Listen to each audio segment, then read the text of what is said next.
Hello friends, welcome back to our channel plants space. आज हम आपसे ट्रम्पेट वाइन की फ्लावरिंग शेयर करेंगे, जो कि हमने लास्ट ईयर एक बेबी प्लांट से तैयार किया था और 10 इंचेस के पॉट में इसको लगाया था। तो इसमें अब फ्लावरिंग शुरू हो गई है। एक साल में ही इसमें 2 गुच्छे आए हैं फूलों के, और एक गुच्छे में लगभग 7 से 8 फूल खिल जाते हैं। बहुत सुंदर फ्लावरिंग करने वाली ये क्रीपर है, आप ज़रूर ग्रो कीजिए। बेबी प्लांट से ग्रो करना हमने बताया हुआ है, डिस्क्रिप्शन बॉक्स में वीडियो ज़रूर चेक कीजिए। कटिंग से भी ईजिली ग्रो हो जाता है, क्योंकि हर लीफ नोड पर इसकी रूट्स बनती हैं, और आप सॉइल से इसको कवर कर देंगे तो वहीं से ही इसमें रूट्स बन जाएंगी। तो जब आप इस पौधे को ज़मीन में लगाते हैं तो ये बहुत अच्छे से फैलता है, क्योंकि काफ़ी जगह मिल जाती है फैलने के लिए। लेकिन जब आप इसको पॉट में लगाते हैं तो कम से कम 12 इंचेस का पॉट इसको ज़रूर दीजिए। तो हमारे पास उस समय 10 इंचेस का पॉट ही खाली था, इसीलिए हमने इसको 10 इंचेस के पॉट में लगा दिया था। अब नेक्स्ट ईयर फरवरी में हम इसको जब रिपॉट करेंगे तो इसको 12 इंचेस का पॉट देंगे, तो ये बहुत अच्छे से ग्रोथ कर पाएगा। तो इस पर चींटियाँ आती हैं, जो इसके फूल होते हैं इस पर काफ़ी चींटियाँ आती हैं, क्योंकि ये मीठा फूल होता है। लेकिन ये चींटियाँ इस पौधे को कोई नुकसान नहीं पहुँचाती हैं, इसलिए इसमें परेशान होने की कोई बात नहीं है। लेकिन अगर आप इनको हटाना चाहते हैं तो इनको इस तरह से हटा सकते हैं, लेकिन ये फिर आ जाएंगी। तो आप इन पर जो वुड ऐश होती है, जो राख होती है, उसको हल्का सा स्प्रिंकल कर सकते हैं। उससे क्या होगा, ये दूर रहेंगी चींटियाँ इस पौधे पर से। तो ये बहुत आसानी से उगाई जाने वाली क्रीपर है। आप आसानी से इसको बेबी प्लांट से कटिंग से ग्रो कर सकते हैं, जो कि आप डिस्क्रिप्शन बॉक्स में वीडियो ज़रूर चेक कीजिए। तो इस पर 2 गुच्छे आए हुए हैं, जिस पे 7 से 8 फूल एक गुच्छे में ज़रूर आ जाते हैं। तो इस तरह से इसकी कलियां धीरे धीरे खिलती जा रही हैं, और इसको घंटी वाला फूल भी कहते हैं, क्योंकि ये बिल्कुल एक घंटी की तरह होता है। और ट्रम्पेट वाइन इसलिए कहते हैं क्योंकि ट्रम्पेट एक इंस्ट्रूमेंट होता है, तो उसकी तरह बिल्कुल ये लगता है, आपने देखा ही होगा। तो उस तरह से ये इसीलिए ये ट्रम्पेट वाइन कहलाती है। लेकिन ये चाइनीज़ ट्रम्पेट वाइन होती है। इसका नाम होता है कैम्सिस ग्रैंडिफ्लोरा। एक होता है कैम्सिस रेडिकन्स, वो होती है ट्रम्पेट वाइन।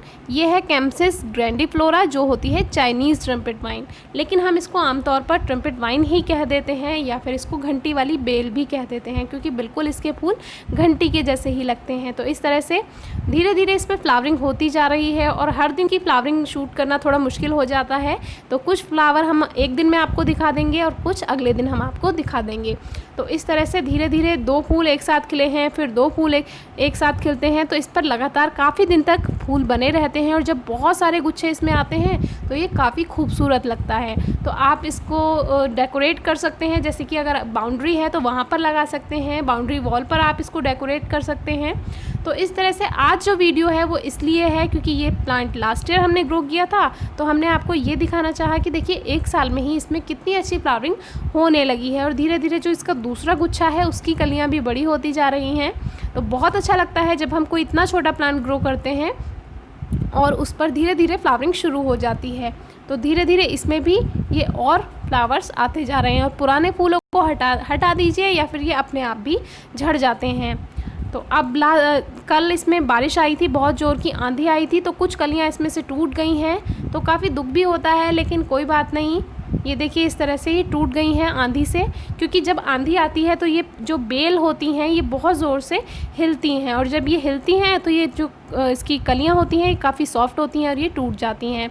तो इस तरह से इसके फूल जो हैं, जो कलियां बची हुई हैं, वही धीरे धीरे खिलती जा रही हैं। बहुत ज़्यादा केयर ये प्लांट नहीं मांगता है। 1 साल में हमने इसमें बहुत ज़्यादा फर्टिलाइज़र ऐड नहीं किया है।